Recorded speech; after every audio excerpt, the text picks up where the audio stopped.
This is 7 National News, and in our top story, to mark the Prophet's birthday, the UAE Vice President, Prime Minister and ruler of Dubai, His Highness Sheikh Mohammed bin Rashid Al Maktoum, has stated that today is an occasion to reflect on the teachings of the greatest model of peace and tolerance. The ruler of Dubai wrote on his Twitter account that the Prophet Muhammad was the greatest role model of mercy, tolerance, peace and morality throughout human history. His Highness Sheikh Mohammed further added that the occasion is a celebration of the birth of the purest human on earth. The Prophet Muhammad's birthday falls on the 12th of the month of Rabi'ul Awwal, which is also the third month on the Islamic calendar, and is declared a public holiday here in the UAE. Muslims all around the world celebrate the occasion by offering prayers and reflecting on the teachings of the Prophet Muhammad, who was born in Mecca in the year 570 AD. Under the direction and patronage of His Highness Sheikh Mohammed bin Rashid Al Maktoum, the UAE Vice President, Prime Minister and ruler of Dubai, the Arab Strategy Forum will launch on December the 14th this week, with guest highlights to include former UK Prime Minister David Cameron and former CIA Chief Leon Panetta. The forum will see analysts exchange views on the political and economic state of the Arab region, as well as the rest of the world for 2017. They will also discuss key strategic issues and analyse the challenges and opportunities that face the world economically and politically. Abdullah bin Tuq, the deputy chairman of the forum, stated that the event looks to meet the needs of leaders and Arab governments to plan for the future. And based on this, the UAE is keen to develop its partnerships, as well as continuously monitor global developments and update its plans and projects accordingly. The ultimate goal is to attain a better world for the largest possible proportion of the global population. Some of the other sessions will feature former Egyptian Foreign Minister Nabil Fahmy, Dr. Mohamed El Erian, the chair of the President Obama's Global Development Council, and Dr. George Korm, the former Lebanese Minister of Finance. The public are being warned that the 6-month extension period for visa holders to obtain health insurance cover will come to an end on December the 31st. By the end of December, residents will no longer be able to renew their visas if they don't have insurance, and no new visas will be issued if the individual concerned does not have coverage in place at the time of visa stamping or renewal. The call comes as Dr. Haider Al-Yusuf, the Director of Health Funding at the Dubai Health Authority, recently warned that individuals, their dependents and companies that have not yet insured their employees will be fined 500 dirhams per person per month for non-compliance, and that there will be no more extension to the deadline after December the 31st. As of January the 1st, 2017, the real-time system linked to the General Directorate of Residency and Foreign Affairs will be activated and in full effect. According to a circular issued by the DHA, the system has been developed to monitor and ensure compliance with the law and to detect gaps in insurance. With around 1 million still needing to get insurance last month before the extended deadline, Dr. Al-Yusuf urged insurance companies to provide cost-effective and good quality packages to residents.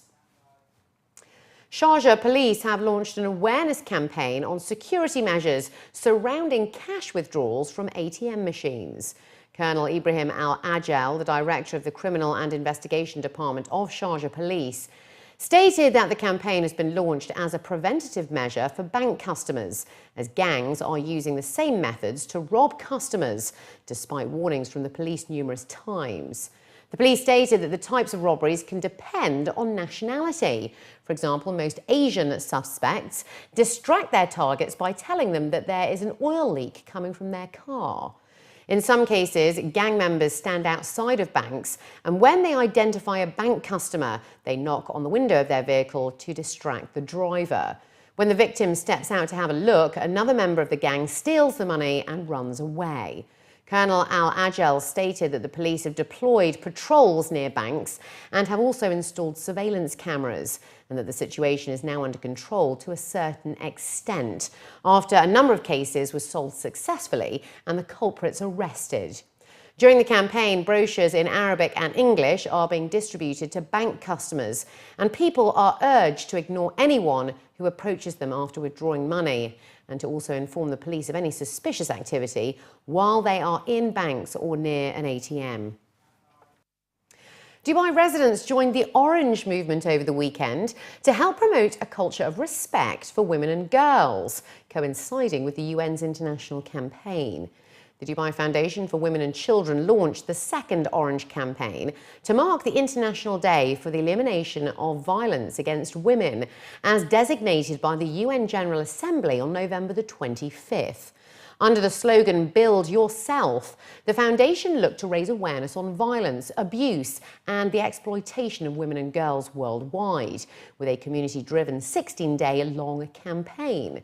The corporate sector also extended its support towards the initiative, with DP World as the gold sponsor of this year's Orange campaign. Throughout the campaign, a number of iconic landmarks, including the Burj Al Arab Jumeirah, were lit up to symbolise a brighter future without violence.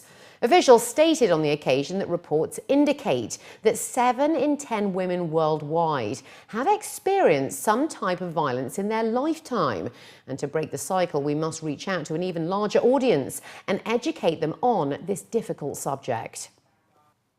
After an intense race to Dubai golf event a few weeks ago, it was time for the ladies to close their European tour this weekend, with a familiar face securing a hat-trick of wins at the Majlis course after a spectacular surge in the final round.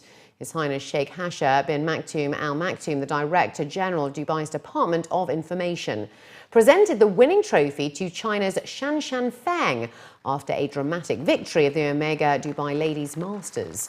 Feng captured her third victory in her last 4 events after firing a bogey-free 64 during the final round to secure her 4th Dubai title in 5 years. The world number 4 had began the final round 5 shots behind the leader, and according to her, the windy conditions on a Saturday afternoon helped her bring her A-game out, which was followed by a disappointing close for the overnight leader Felicity Johnson. It was a great golfing weekend for hundreds of fans that had turned out to witness the tournament, which also concludes the 2016 European Tour season.